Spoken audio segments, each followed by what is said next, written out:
Hello world, I am Nurse Chikai. I'm currently residing here in Connecticut, United States of America.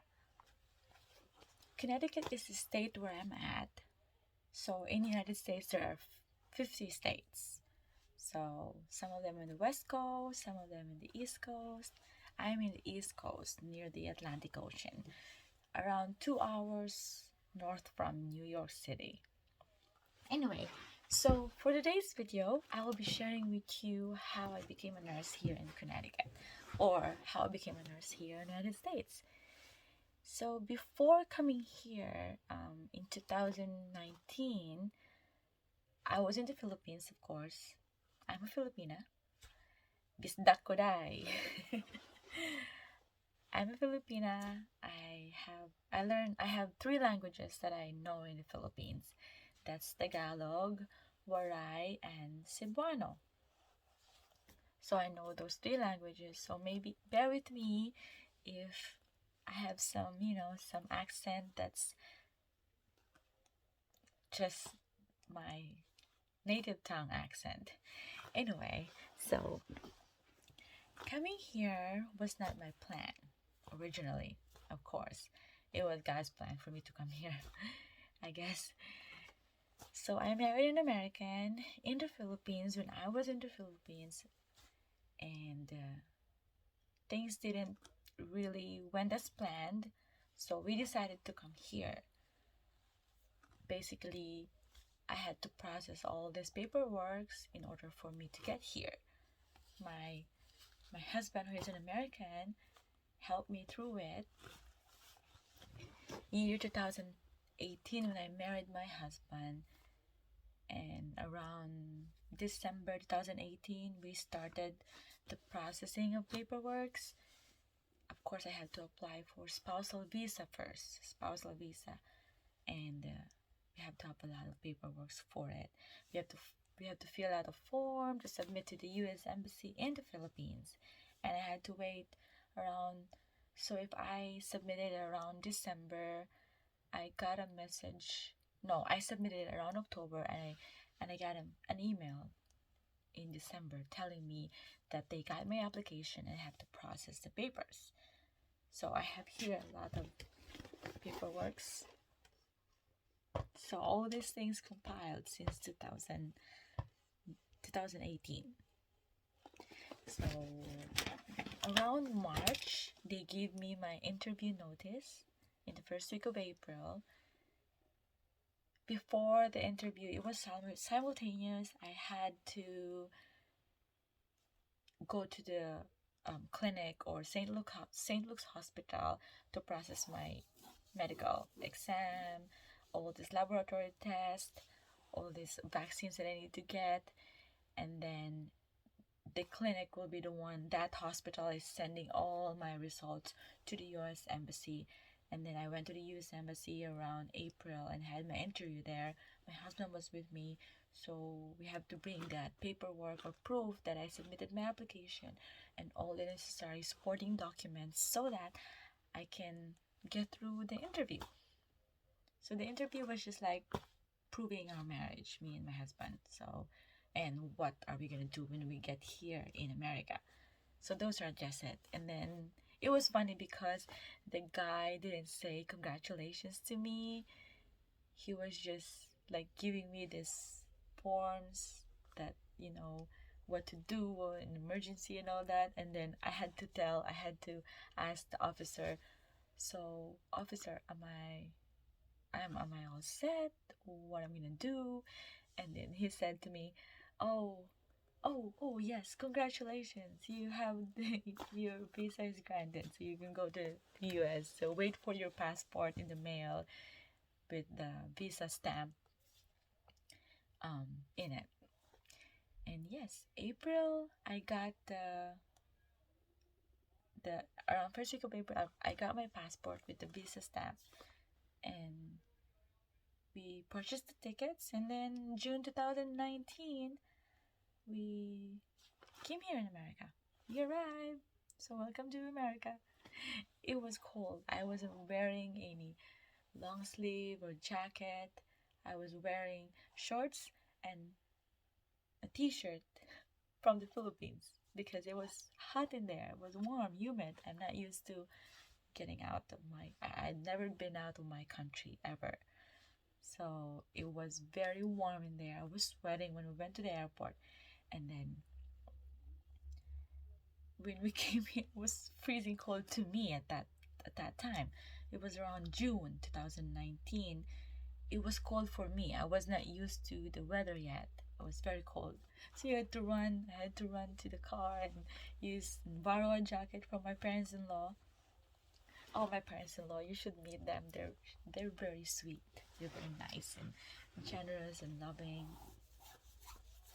Anyway, so here comes 2019. It was not like it was, of course, it was, everything is rural to me.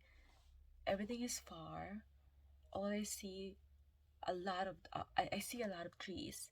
So there's not much buildings because I didn't know they live in the very rural area. So here they call it as, I don't know what they call it. Countryside. Countryside. Oh yes, yeah. And then around June, end of June 2019, I got my permanent resident card. So I have to get my permanent resident card around June 2019. And then in order for me, I was thinking, oh, what should I do here? What will I do? So I just enjoy getting to know the family of my husband. We stayed with my parents-in-law.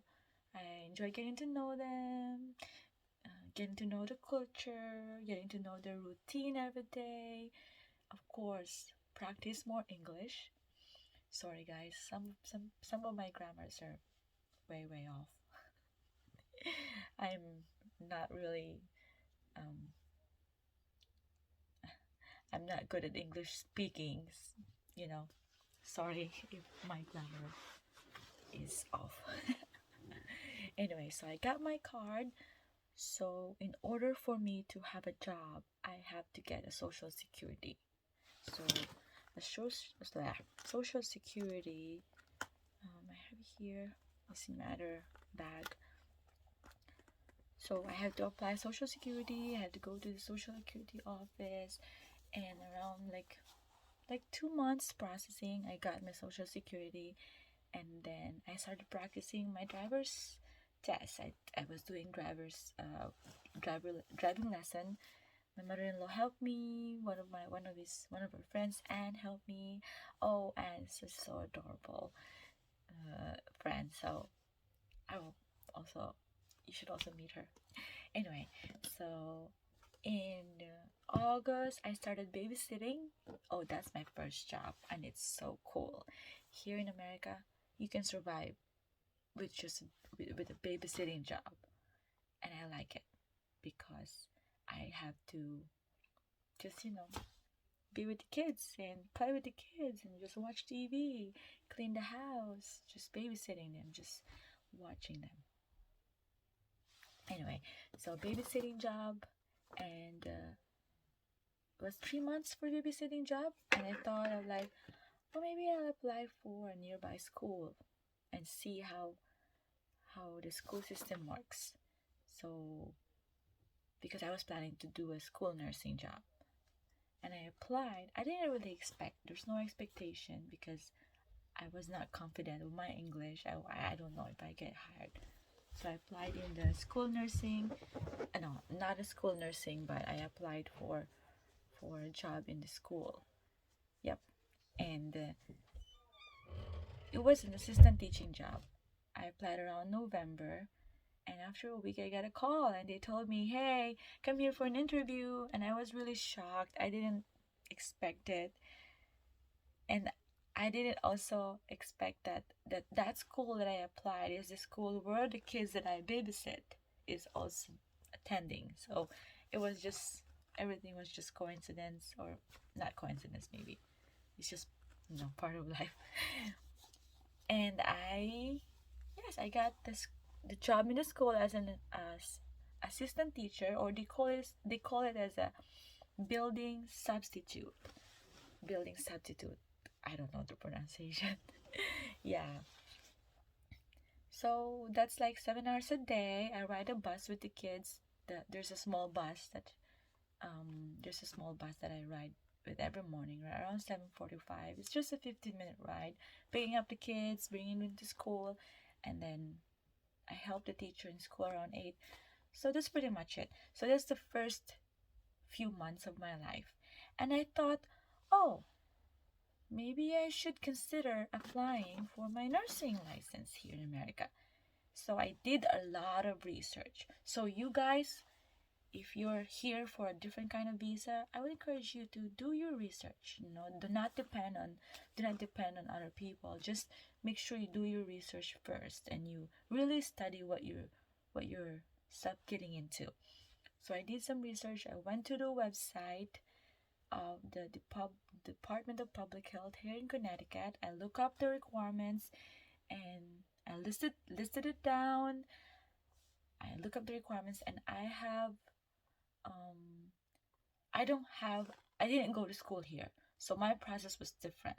And I'm a foreigner. I'm not a US citizen yet. So my process is different than the regular nursing applicants. So yes, so I have to go through CGFNS. I have to go through English test, which is the IELTS, and then the NCLEX. So I did three. Okay, three. Don't be worried about it, but I just did it simultaneously. So I went to CGFN. You can go to CGFNS website. CGFNS website. You have to make an account in order for you to process the paperwork from the Philippines to America. So CGFNS is a service. So it's not only an exam. Well, they have an exam for me because I'm not an American citizen yet. So I went to the website, I registered myself online, input all my information in CGFNS website, and I also made an account in DPH, no, Board of Nursing in Connecticut, something like that. So, and I also make an account in online for IELTS. So there's three. That's simultaneous. Okay, that's not like, oh, you have to do this first and this. No, that's simultaneous because CGFNS service, there's a certain validity to it, and at the same time, when you apply for it, you should also be ready to take the NCLEX. And in order for you to be submitted for NCLEX, you should also pass the IELTS. So it's a little complicated, but we will get through it. I will post here in the video on what I did for CGFNS and what I did for IELTS and NCLEX. Anyway, so CGFNS, I gave them, I registered and they gave me a paperwork. I printed it and I had to mail it to my college in the Philippines. So I mailed it through FedEx, and when I mailed it, I think my churchmate or family, I forgot, it was my family who received it, and that paperwork was presented to the registrar of my college.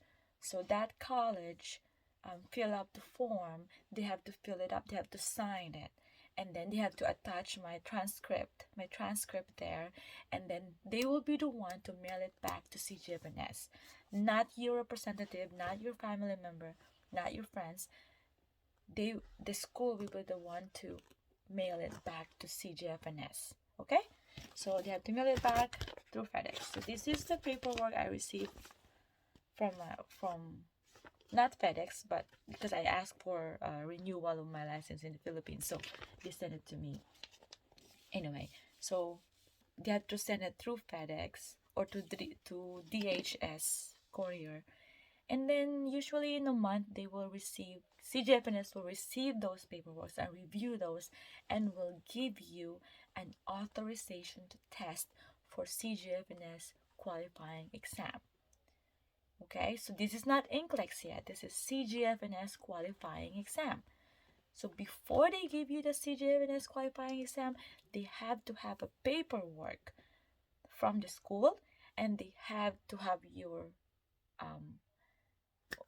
do you call this license, PRC license from the Philippines. So the PRC will send it to them. The school will send it to them. So two of them will receive two mail, that they will receive two mails. Okay. And then yeah, and I got my schedule for qualifying exam. And of course, I also have to schedule for English test, because that is also required for them to give me a certificate that I am allowed to take NCLEX. You know what I mean? So I took my English in July. I took my CGFNS qualifying exam in August. And both of the results, CGFNS gave me a certificate, and I had to submit that, and they had to submit that to the Board of Nursing in the state where you're at or where you're applying for. So CGFNS, IELTS, and then they submitted it to the Board of Nursing, and the Board of Nursing gave me an authorization to test for NCLEX, and I had to choose a date, and that's it. So that this happens in just a span of 1 year. Okay, so I processed my CGFNS 2019. I had to pay my loans in the school so that they will release my document. They released it around March 2020, and CGFNS sent me a note that I can take the CGFNS exam in August, something like that. And then I have to really review every after work. While I'm babysitting, I review if the kids are sleeping, or what after work from school. I get out around 4 o'clock. I review. So, just enjoy reviewing. For those nursing students who are watching this right now, you have a lot of time to review. So while you're in college, take advantage of the social media, take advantage of the internet, and start reviewing. Start practicing NCLEX board exam, or even the Philippine board exam, or whatever board exam you have in your country. Okay, start while you're in college. Make it as your habit to do it. I'm not a nerd. I'm not like a genius. I also have my laziness moments, but you just have to balance it. You have to find your ways to learn, via video, via listening, via writing it down or practicing it. While you're in college, you have to really learn that. Anyway, so yeah, while I was studying, I used this one. Credits to Remar. You can go to her YouTube channel as well, and I'll also show you what else I have pictures on what are my review materials that I used. And yeah, anyway, so after I took my nursing board around November, after a month, I got a result and told me that I passed. And congratulations, I became an RN.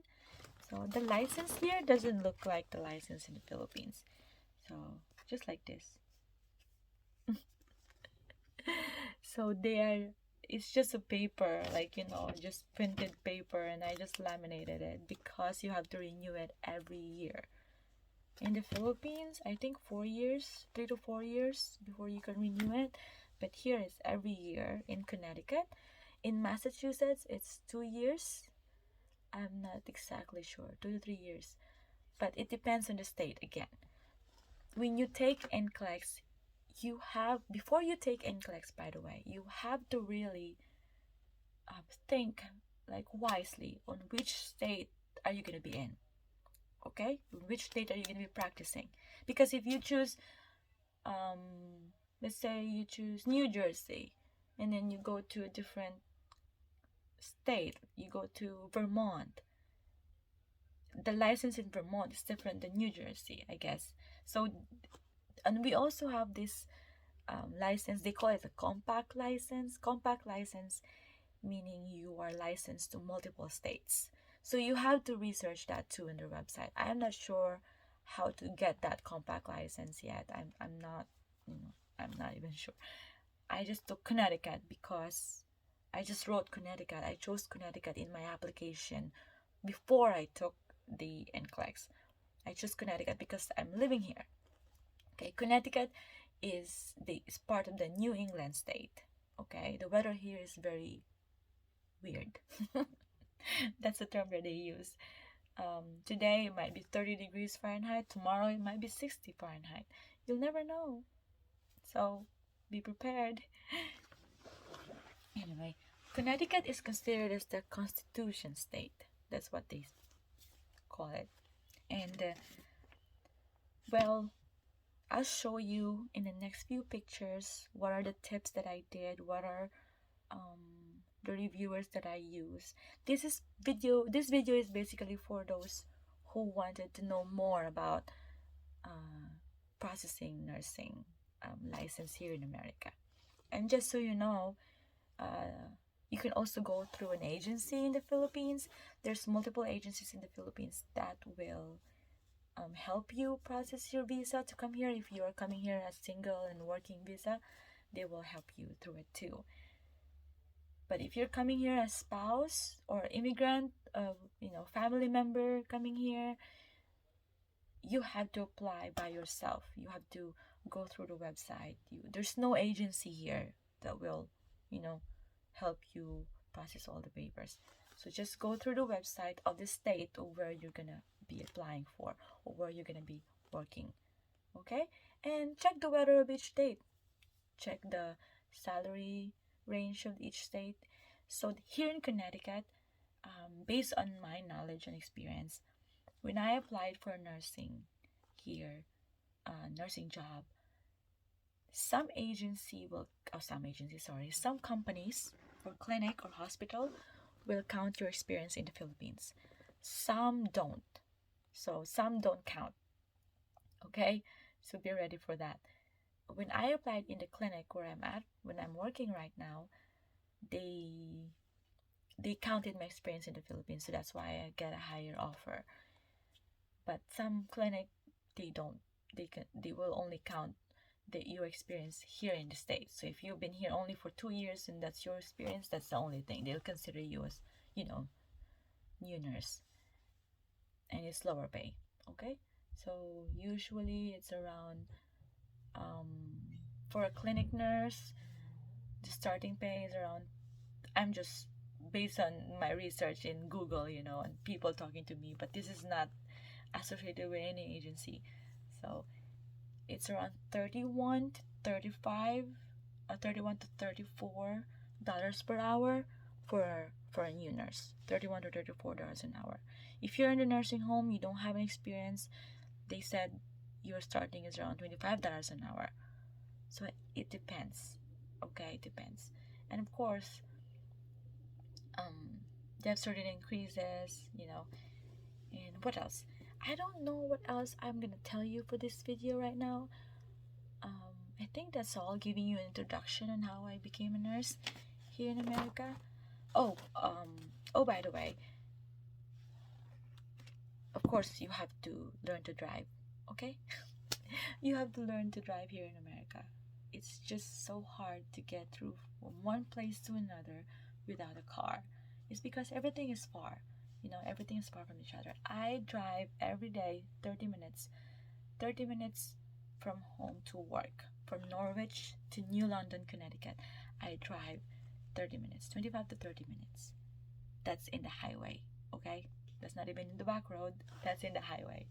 So imagine, that's really, really far. And that's no traffic. If it's traffic, it becomes 45 minutes. But if it's not traffic, it's like 25 to 30 minutes. Morning. In the afternoon, it's 30 minutes. It's more traffic in the afternoon. But not like in the Philippines. Or not like in Manila or whatever. In the Philippines, in Manila, it's just like bumper to bumper traffic. Here, if there's a bumper to bumper traffic, that means there's an accident, or maybe a construction going on, or somebody has to stop for emergency, something like that. Anyway, you have to learn to drive. I had to practice driving around August to December of 2019, and it's really expensive for driving lessons. So if you have a friend that could help you practice driving, you can do that. But if you want to pay for a driving test or driving lesson, you can do that as well. It's up to you. So driving. Anyway, so what else? If you're bored, I easily get bored here. So you can explore different ice cream shops. Oh, their ice cream here is really nice. I will also show you the videos of those ice cream shops that I went to. Ice cream shops. That's why I gained weight when I came here, because of dairy. I like it. Yogurt, because their milk here is fresh, because they have farms here. What else? I also enjoyed the 4 different seasons. Okay, there's of course summer, there's winter, spring, summer, and fall. It's just like a song. Winter, spring, summer, or fall, all you gotta do is call. Anyway, so yes, right now it's November. We're gonna have Thanksgiving this coming week. I'm gonna have videos on that, different videos, different show, different time. I'm just sharing how I came here. Anyway, so what else? What else do you want me to tell you guys? Anyway, I had to get going for the day. Anyway, so I will continue letting you know how I became a nurse as I go through my day today. Okay? Thank you for listening to me. I'm new to this thing, so I'm sorry for some errors. This is just my way of, this is my outlet on being so homesick here in America. Yeah, you really get homesick, so you have to be ready. If you want to go abroad, you have to prepare yourself that you will be homesick and lonely at times, and there will come a time that you feel depressed or sad, and you just want to release yourself and share yourself. So that's what I'm doing. I wanted to share this and make this a positive outcome, and sharing this to people, especially to my colleagues, nurses, nursing students. I also want to be able to help in this way. Okay, I'll show you more topics in a while.